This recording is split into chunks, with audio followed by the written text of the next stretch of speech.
Hello everyone, this is Katie here. In this video, we will do the English poem The Foolish Fish. Watch the video attentively and carefully. So enjoy digital learning, keep watching. Now we are going to see about the poetesses. किस कवित्री ने इस कविता को लिखा है? This poem is written by the Taylor sisters, Anne and Jane Taylor. इस कविता को, The Foolish Fish कविता को दो बहनों ने लिखा है, Anne and Jane Taylor. In this picture, you can see the picture of Anne Taylor, who is the elder sister. This is the picture of Anne Taylor, poetess Anne Taylor. She is the elder sister of Jane Taylor. In this picture you can see her picture. This is the picture of Anne Taylor. This is the picture of Jane Taylor. She is the younger sister of Anne Taylor. This is the picture of Jane Taylor, the poetess Jane Taylor.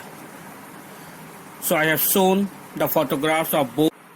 The sisters, Anne Taylor and Jane Taylor, who have written this poem, The Foolish Fish. तो मैंने दोनों कवित्री का चित्र दिखा दिया, Ann Taylor and Jane Taylor, जिन्होंने इस English कविता द फुलिश फिश लिखा है. Now we are going to discuss about the poetesses. We will learn about the poetesses Anne Taylor and Jane Taylor. अब हम लोग एन टेलर और जेन Taylor कवित्री के बारे में जानेंगे. Anne Taylor, who lived from 1782 to 1866, was an English poet and literary critic. She was popular as a writer of verse for children.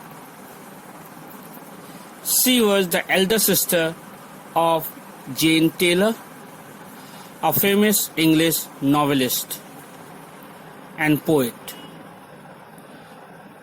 The Taylor sisters contributed a lot to children's literature in their lifetime, and their works for children were published together in different magazines, periodicals, and books. Their works for children brought them long-lasting popularity. तो N Taylor और जेन Taylor ये दोनों अंग्रेजी की कवित्री थी, जिन्होंने बच्चों के लिए बहुत सारे कविताएं, कहानियां और बहुत सारी और भी चीज़ें मैगजीन और पीरियोडिकल्स में लिखा इन लोगों ने, जिनकी जिनकी रचना बहुत सारे किताबों में मिलता है. Now we are going to learn about the poem. अब हम लोग इस कविता के बारे में जानेंगे, the foolish fish. The foolish fish is a beautiful poem for kids. The poem is about a little arrogant fish. Arrogant मतलब बहुत ही जिद्दी. Arrogant fish and its helpless death. The poet includes a moral theme, that is disobedience and its harmful consequence in the poem. Consequence का मतलब होता है result. This poem is a straightforward narrative and tells a story of son and mother fish. As the poem in the narrative form, it offers a voice describing the action of two fish with the technique of personification. Personification, जब कोई वस्तुएं, जब कोई जानवर या जब कोई प्राणी इंसान की तरह व्यवहार करते हैं या हम उसे जब इंसान की तरह मानते हैं तो उसे पर्सनिफिकेशन कहा जाता है। जैसे इस कविता में भी बड़ी मछली, माँ मछली अपने बच्चे मछली से कह रही है कि इस कीड़े को जो हुक में लगा हुआ है मत खाना। कीड़े के पीछे हुक है जो तुम्हें नजर नहीं आ रहा है। तो इसमें जो माँ मछली जो अपने बच्चे मछली को कह रही है, इससे ये पता चलता है इंसानों जैसा व्यवहार वो लोग कर रहे हैं। इसीलिए हम यहाँ उसे, इस रूप को पर्सनिफिकेशन कहते हैं, यानी रिलेटेड टू पर्सन। तो द फुलिश फिश एक बहुत ही सुंदर कविता है बच्चों के लिए, जिसमें एक बहुत ही जिद्दी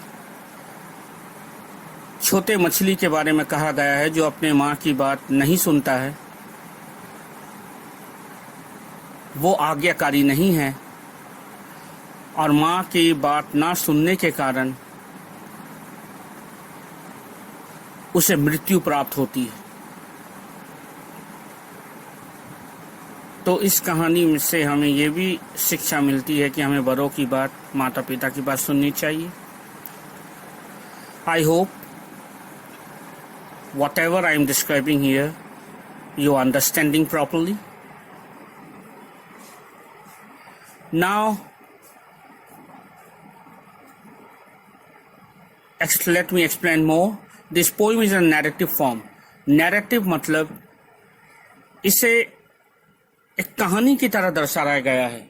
इस कविता को एक कहानी की तरह दर्शाया गया है, इसलिए ये नैरेटिव फॉर्म है। जो हम लोग किसी कहानी को कहते हैं उसे नैरेटिव फॉर्म कहते हैं। तो ये कविता एक नैरेटिव फॉर्म में है, जहाँ पे माता मछली अपने बच्चे मछली को कुछ कहती है, क्या करना है क्या नहीं, और छोटे मछली यानी बेटा जो है, बड़ी मछली का बेटा जो है, छोटी मछली, वो अपनी माँ की बात नहीं सुनता है, जिसके कारण उसकी जान चली जाती है।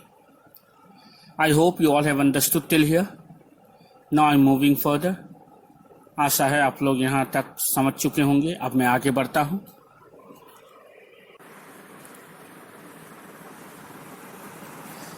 The story of the poem is provided from the narrator's perspective. The narrator is an observer of the entire action and offers the exposition. The exposition sets the scene and explains what is happening in the poem. So ये कहानी जो है, ये कविता जो है, from नैरेटर्स perspective से, यानी कि एक कहानी की तरह इस कविता को दर्शाया गया है। ऑब्जर्वर जो है यानी देखने वाला, जो इस पूरे माता और इस बेटे मछली को जिन्होंने देखा है, माँ और माँ मछली और बेटे मछली के बीच की जो भी बात सुना है, इस ऑब्जर्वर ने यानी देखने वाले ने, उन्हीं के आधार पर ये एक्सपोजिशन यानी प्रदर्शनी, जो इस कथावाचक के अनुसार ये जो हमारे सामने जो पता चलता है इस कविता में, ये कि हमें बड़ों की बात सुननी चाहिए। Whatever we understand from the narrator's point of view, from the observer point of view, that we should always listen to our elders. We should not neglect the advice, the words which they are saying. We should be always obedient to them. We should be not disobedient. Otherwise, we are going to face any difficulties and problem in our life. I hope you have understood the poem till here. आशा है कि आप सब यहाँ तक कविता को अच्छे से समझे होंगे। अब आगे बढ़ते हैं। Let's move ahead. Now we are going to do the summary of the poem. कविता की पूरी कथा वस्तु अब हम लोग सुनेंगे, जानेंगे ये पूरी कविता कैसी है, किसके आधार पे है, पूरे कविता में क्या होता है. So pay attention and listen and understand properly.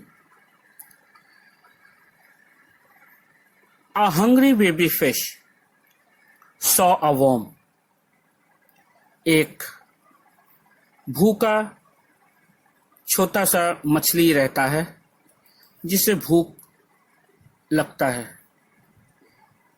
और वो भूखा है और उसे एक कीड़ा यानी एक वर्म नजर आता है. And asks his mother to get it for him. और वो अपनी माँ से कहता है कि माँ आप इस कीड़े को मेरे लिए ले आओ, मैं खाऊंगा, मुझे भूख लगी. The mother fish observe the worm and told the baby fish that he had no knowledge what it was.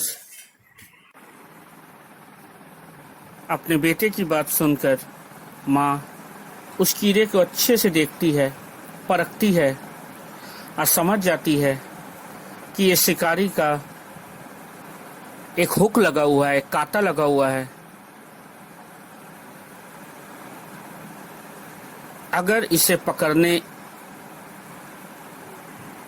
उसके बेटा जाएगा तो कांटा उसके मुंह पर चला जाएगा और शिकारी उसे पकड़ लेंगे. तो माँ मछली को ये बात पता है, इसलिए वो अपने बेटे से कहती है कि तुम्हें कोई खबर नहीं है कि इस कीड़े के पीछे एक हुक भी है जो तुम्हें नजर नहीं आता. She warned him that the worm was covering a sharp hook to trap the fish. माँ मछली अपने छोटे मछली यानी बेटे मछली से कहती है कि तुम्हें अनुभव नहीं है कि ये एक रचा हुआ षड्यंत्र है शिकारी का, कि इस कीड़े के पीछे एक हुक लगा हुआ है, एक कांटा, ताकि कोई भी अगर जाए इस कीड़े को पकड़ने और वो उस कांटे पे फंस जाए और शिकारी मछली को पकड़ ले. तुम्हें माँ मछली कहती है बेटे मछली से कि तुम्हें ये कीड़ा दिख रहा है पर कीड़े के पीछे छुपा हुआ हुक यानी कांटा नहीं दिख रहा है जो शिकारी ने लगा रखा है मछली को पकड़ने के लिए. और माँ मछली अपने बेटे को समझाती है कि ऐसे ट्रैप से यानी ऐसे जाल से, फंदे से तुम्हें बचना चाहिए. तुम्हें कोई अनुभव नहीं है शिकारी का कि वो किस प्रकार से मछलियों को पकड़ लेते.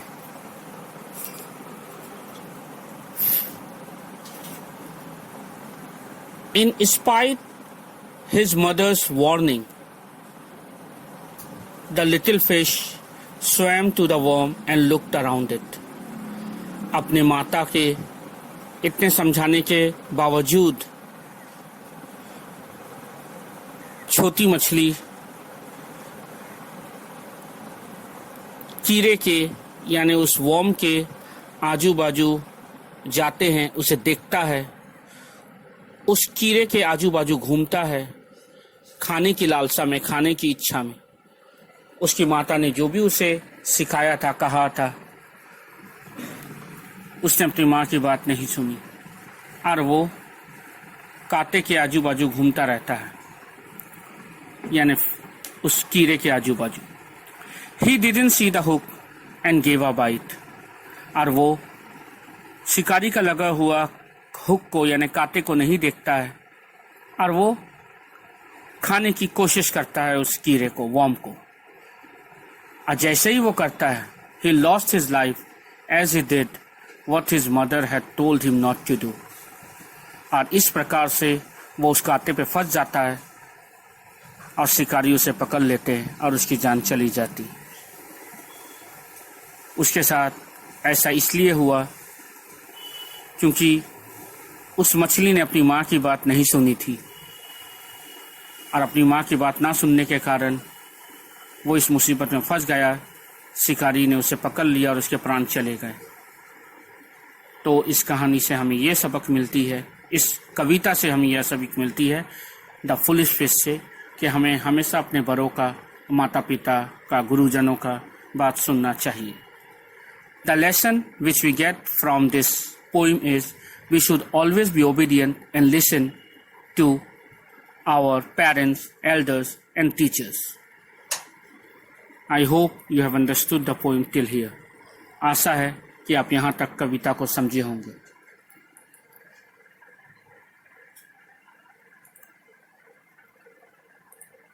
Now the explanation of the poem. अब मैं कविता को एक्सप्लेन करने जा रहा हूँ स्टैंजा वाइज, पैरा वाइज। ध्यान से सुनिए। Dear mother, said the little fish, is that a worm I see? I am very hungry and I wish you would get the worm for me. छोटा मछली अपनी माँ को कहता है, माँ मैं बहुत भूखा हूँ, मुझे कीड़ा नजर आ रहा है, एक वर्म नजर आ रहा है मुझे वहाँ, क्या आप उसे लाएंगी? मैं खाऊंगा। तो माँ कहती है, mother fish, sweet innocent. Innocent मतलब तुम बहुत भोले हो, तुम्हें कुछ पता नहीं। The mother cried and started from her नुक। और तुम नहीं देख रहे हो उसके कोने में कि जिस कोने पे वो वर्म है उसके पीछे हुक है, जाल है जो शिकारी ने लगाया है। That worm you see is there to hide the sharpness of a hook. और हुक के उस धार को, तेज को छुपाने के लिए ही उसमें कीड़ा लगाया गया है जो तुम्हें नजर नहीं आ रहा। माता मछली अपने बेटे मछली को कहती। As I have heard, the little trout was young and foolish too. Observer कहता है, ऑब्जर्वर कह रहा है, ये जो देखने वाला, दृश्यकर्ता कह रहे हैं कि एज आई हैव हर्ड, जो मैंने सुना और देखा, कि द लिटिल ट्राउट, ये किस प्रकार का फिश था? ये छोटी मछली, ट्राउट फिश, ये ट्राउट फिश था जो छोटा है और बहुत ही बेवकूफ और समझदार भी नहीं।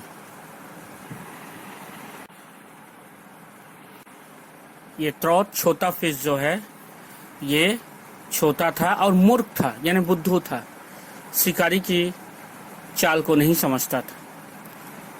And presently he ventured out, और अपनी माता के समझाने के बावजूद वो वेंचर्ड आउट, यानी कि वो वर्म के पास गया, to learn what might be true, ये जानने के लिए कि सच्चाई क्या है। यानी उसे अपने माता के बात पर विश्वास ना था। And he ventured out and presently ventured out to learn what might be true. Around about the worm he played. वो उस कीड़े के आजू बाजू, वर्म के आजू बाजू खेलने लगा, घूमने लगा। With many a longing look, खाने की लालसा से, longing मतलब लालसा, इच्छा, खाने के लालसे से वो उस कीड़े के, वर्म के आजू बाजू घूमने लगा। And dear me, to himself he said, और उसने खुद से कहा, I am sure there is no hook. और उस छोटे मछली ने, मूर्ख मछली ने सोचा कि मेरी माता ने यूं ही कहा है, यहाँ कोई हुक नहीं है, मैं खाऊंगा। और ये सोचकर वो खाने की कोशिश करता है उस वर्म को, उस कीड़े को। I think I will give one little bite. वो मूर्ख छोटा मछली सोचता है कि मुझे एक बाइट खाना चाहिए इस वर्म को, इस कीड़े को। And that was what he did. और उसने यही किया। And thus he died in helpless plight. और इस प्रकार वो शिकारी के जाल में फंस गया। शिकारी ने हुक यानी कांटा तान लिया और उसके साथ वो छोटे मछली भी शिकारी के पास चला गया। By not doing as he was bid. और वो इस I think I will give one little bite, and that was what he did. And thus he died in helpless plight by not doing as he was bid. और एक छोटी मछली फंस गए, उसके प्राण चले गए। शिकारी ने उसे पकड़ लिया सिर्फ इसलिए कि उसने अपनी माँ की बात नहीं मानी। उसके अपने माँ के बात पर विश्वास नहीं था। आज क्योंकि वहाँ हुक था और इस छोटे मछली को लगा कि हुक नहीं था, जाल नहीं था। और इस प्रकार वो शिकारी के झांसे में आ गया और उसके प्राण चले गए। तो इसलिए इस कविता से हमें यह शिक्षा मिलती है कि हमें हमेशा अपने बड़ों की, गुरुजनों का और माता पिता की बात सुनना चाहिए। So the lesson which we get from this story is we should always be obedient and listen to our parents, elders and teachers. I hope you have understood the whole poem properly. आशा है कि आप सभी को ये कविता अच्छे से समझ आई होगी। आपका दिन शुभ हो। Good day, good bye.